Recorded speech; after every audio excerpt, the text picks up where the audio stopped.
It's Monday, it's the morning, and that means it's time for 10 at 10. Jackson is still enjoying his adventures in Europe, but you know what? We can have fun here too. Coming up on 10 at 10, we've got a serious NCAA tournament going on. Kansas teams are struggling on the diamond, but they are doing well in the water and on the field. Plus, the first group of NBA teams are beginning to clinch their spots in the playoffs. Who are they and who's got the upper hand? All that and more coming up on 10 at 10 right now.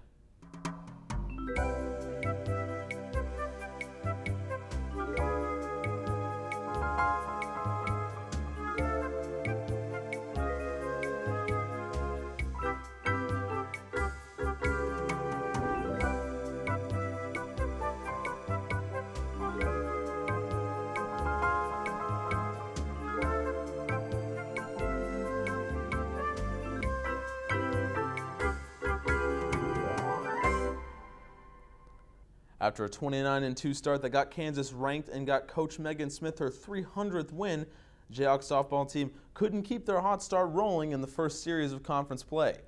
Alicia Pilley got tagged in all three of those contests where Texas came out clearly prepared for one of the Big 12's best pitchers. Multiple innings with runners left on base and costly errors spelled doom for the Jayhawks, who had more than doubled their loss and that total all year. Although the Kansas power, as you see, they were pretty on it all day.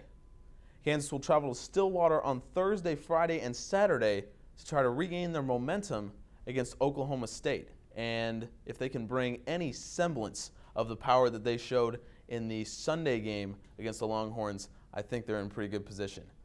Coach Rich Price has also produced a pretty impressive baseball program in his time at Kansas, racking up over 400 wins as the coach of the Jayhawks. That being said, he's got his hands full with this year's roster. Not that it's not talented, but the pitching staff is so young and inexperienced it worries even Coach Price. This past weekend they went down to Lubbock to take on number 18 Texas Tech. They took one of three in that series, winning the Friday game 7-4 behind their powerful offense. In their next two games, they got outscored 12-5 by the Red Raiders. That moved Kansas to a 10-17 overall, a very difficult record to go into the rest of Big 12 play with, considering Kansas's goal is to make the NCAA regionals once again. Women's soccer has begun, and they look to follow up their NCAA tournament qualifying run from last year. They beat Iowa 1-0 on Thursday in their spring season opener. They'll move to take on FC Kansas City tomorrow to continue their spring campaign. And no, that's not Sporting Kansas City, so don't get too excited. Yet more KU sports in action this weekend. It was a full day for Jayhawk fans. The tennis team went down to SMU 4-3 in a heartbreaking match on Saturday. It needed all 6 singles matches to decide, and 2 of those were 3-setters. Coach Todd Chapman was more worried about his doubles teams than the singles, though, saying, quote, "We've got to get our doubles figured out." The team will face Kansas City on Saturday. Kansas rowing was also in action this weekend as they scrimmaged Drake and Kansas State before they leave for SMU on April 4th. The Jayhawks won 17 of the 20 races over the two schools in a scrimmage that was largely for the coaches to set their lineups heading into the toughest part of the regular season. After the scrimmage, the only coach the rowing team has ever had, Coach Rob Catloth, spoke to Kansas Athletics about his goals during the scrimmage. This is similar to how we would do a practice if we were just here alone, so it's kind of nice having other schools to come in and do that and race against. And a normal race is 2,000 meters. Today we were just 1,000 meters, so half of that. So we broke it up sort of in thirds. The first 2 were how you do it off a start. Second 2 were a middle, and then we ended up only doing 5. But the last one was with the sprint. That was the last 1,000. So it was a good putting race plan into practice in sort of shorter bursts or shorter sections. So our push is to keep getting fitter and getting stronger and getting faster, every week, and they're doing a really good job with that with great attitudes and they're really being aggressive about trying to improve. So. Now, I did mention the NBA season is about to wrap up, and how do I know that? Because the teams are beginning to clinch their spots in the playoffs. Atlanta clinched the Eastern Conference and Golden State clinched the West this past weekend, although one did it by significantly more games than the other. Golden State currently holds a 10-game lead over second place in the West, while Atlanta's is just 7 and shrinking.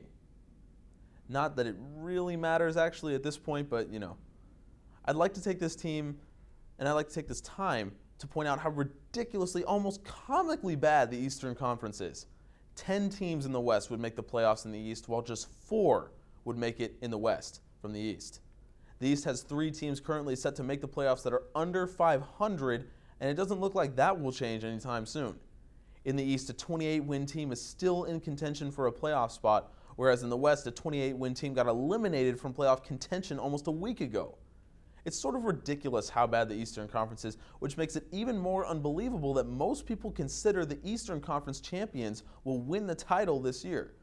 That's probably because many people believe the Cavaliers will be the Eastern Conference champions, and a self-respecting NBA fan must never pick against LeBron James in an NBA Finals series, even though he's lost 3 of them already, but, we're just splitting hairs there.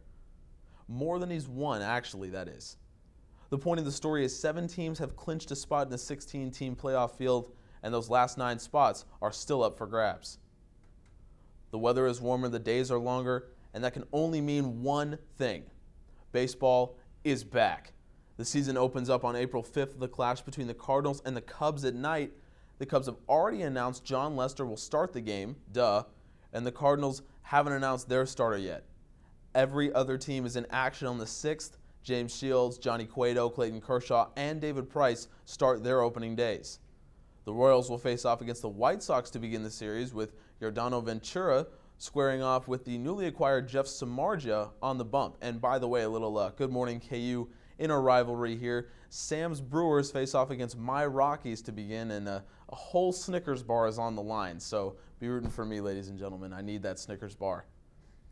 KU may be out, but the NCAA tournament goes on, and it's been one of the most entertaining tournaments in the last 10 years, which isn't something you usually say, considering 3 of the 4 teams in the Final Four are 1 seeds. The one that it wasn't is Michigan State, who looks like a 1 seed the way they've been playing.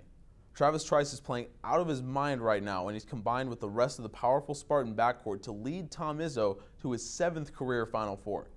Next in the show, we've got Alex Blau to break down the insanity of the NCAA tournament. But before we go to break, think to yourself, what was the craziest round of the tournament?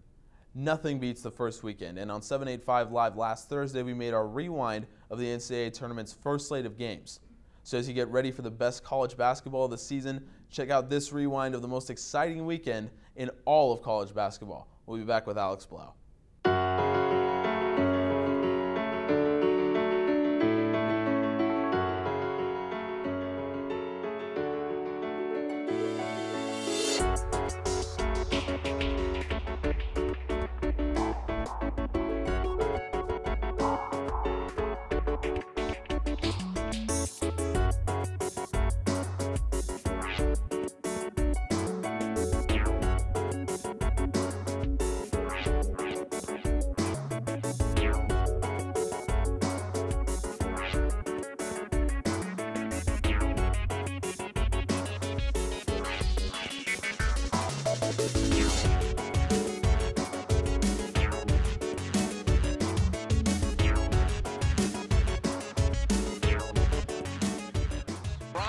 Takeaway, and Winslow wins it. Ellis blocked by Atkins.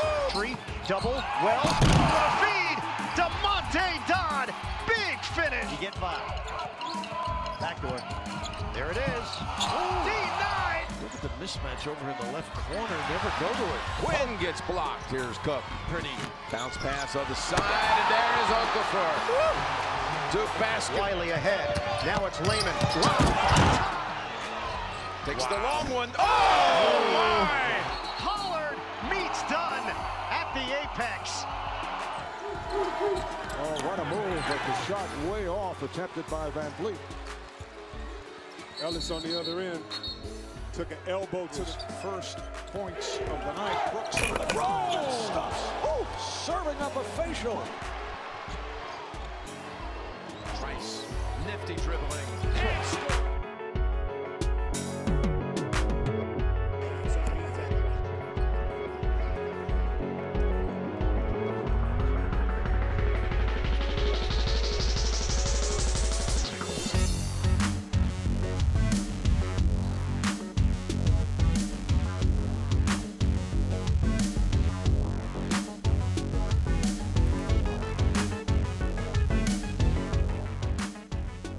waits. Lacey gives it to Anya.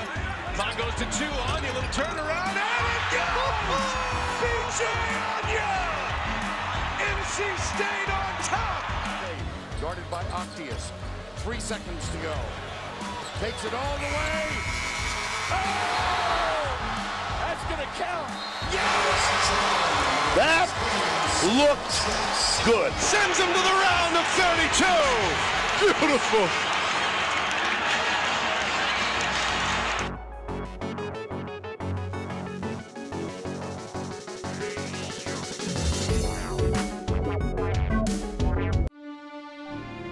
Where you go to college makes a statement about you. This place will become a part of you, your identity for life.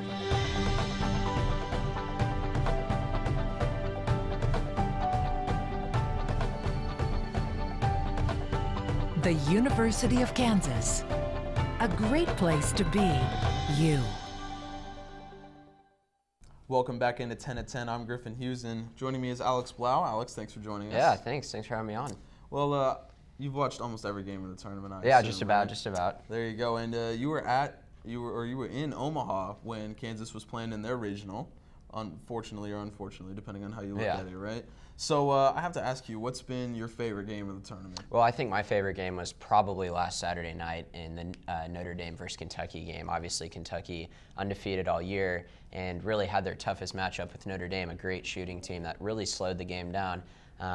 Took it right down to the wire, and a desperation heave for Notre Dame at the end of the game obviously doesn't go in, and Kentucky continues their dynasty of a season. So how good do you think Kentucky can really be? Are they a championship team? I think they are a championship team, but they are running into a very, very good team in Wisconsin. And you look at Wisconsin, and they've kind of have the formula to beat Kentucky. They're a really good shooting team. They've got a guy in Frank Kaminsky who's really unbelievable. So I think that matchup Saturday night will probably be Kentucky's toughest matchup of the year.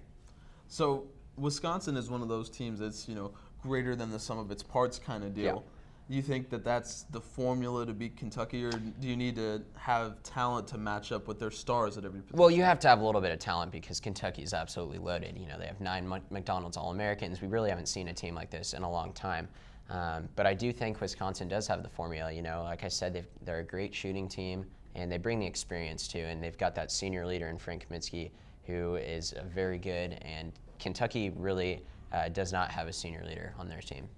That's very true. I don't even know if they have a senior on their team. Yeah. As for the other side, Duke, they're in the Final Four now, as many expected that they would be. How good is that team coached by Mike Krzyzewski? Well, they're really good, and I think when you come into March, point guard play is so important, and they've got a really good senior point guard in Quinn Cook, and obviously Coach K, who's one of the best coaches around.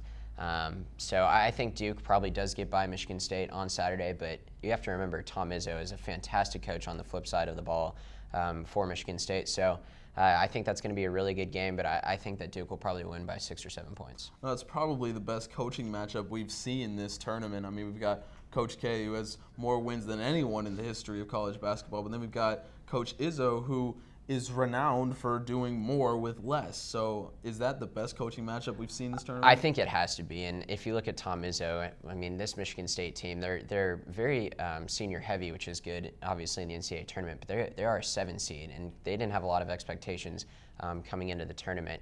But Tom Izzo, what a coach. He takes them to their 7th Final Four since he's been at Michigan State. And just an incredible job. And obviously, Coach K is one of the best. So definitely going to be the best coaching matchup of the tournament thus far on Saturday night. Now, if your prediction goes, which I assume that's a lot of people's prediction right now, and it's a Kentucky-Duke final, what would be a key in that game that you're watching out for? Well, I think it all comes down to experience again. If you look at Kentucky, they have so many freshmen, and even the Harrison twins who are kind of developed this attitude of being experienced aren't that experienced. They're only sophomores. Yeah. So I think the biggest matchup in that game will just be the experience of Duke and the guys that have been there. Quinn Cook's been around. He's been to a Final Four before. So I think it'll really come down to experience if that matchup does in fact happen. Which is interesting to say because Duke has 3 freshmen that they expect to lead their offense, and we saw Justice Winslow, not against Michigan State, but rather against Gonzaga, who really stepped up and really grew up in that game. And then we see obviously Jahlil Okafor is one of the best players in the country. So the 3 freshmen that lead their lineup match up against the inexperience of Kentucky. As far as coaching matchups go, a lot of people say Coach Calipari is one of the best coaches in the country right now. I'm not one of those people.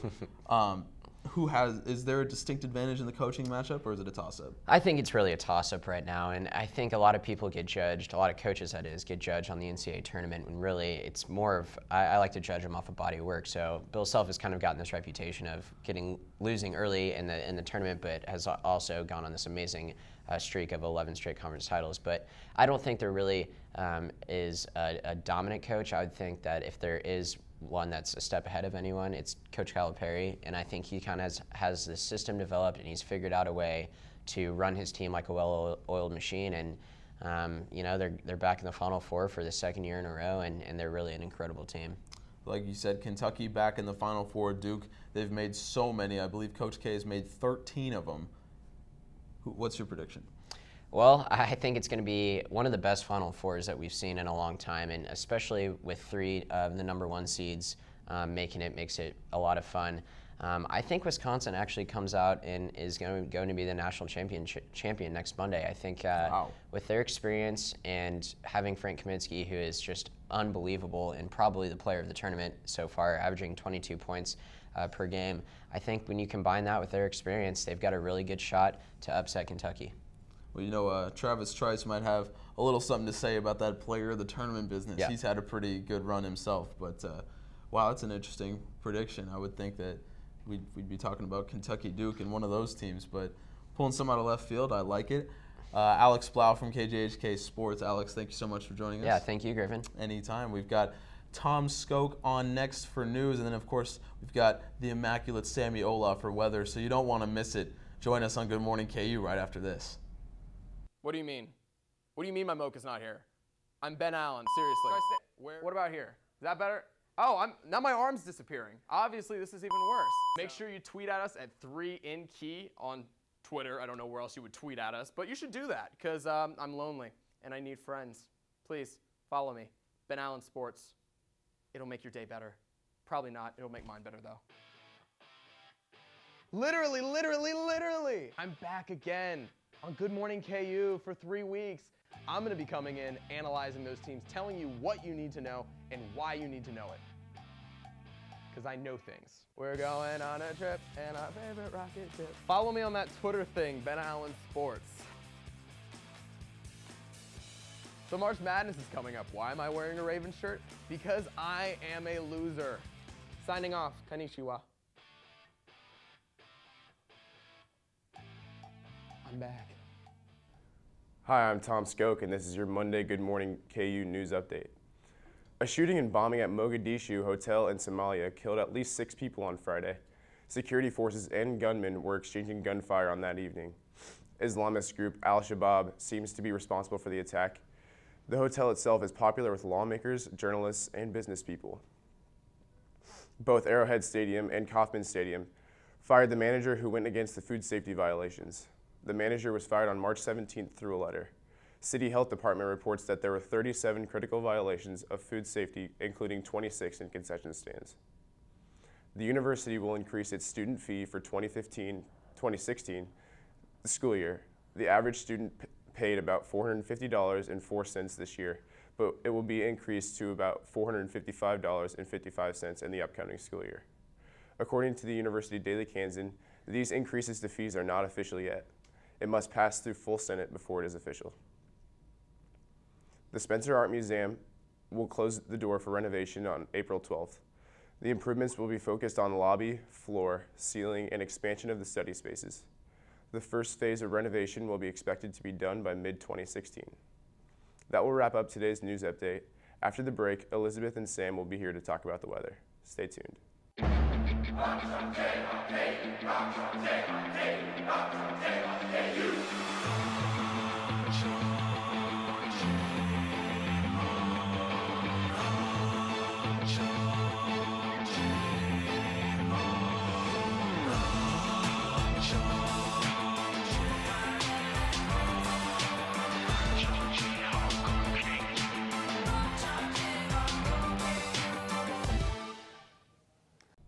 welcome back. I'm Elizabeth, and I'm here with Sam to talk about the weather this week. Sam, how's it looking out there? Well, it's supposed to be nice today, high of 73, sunny.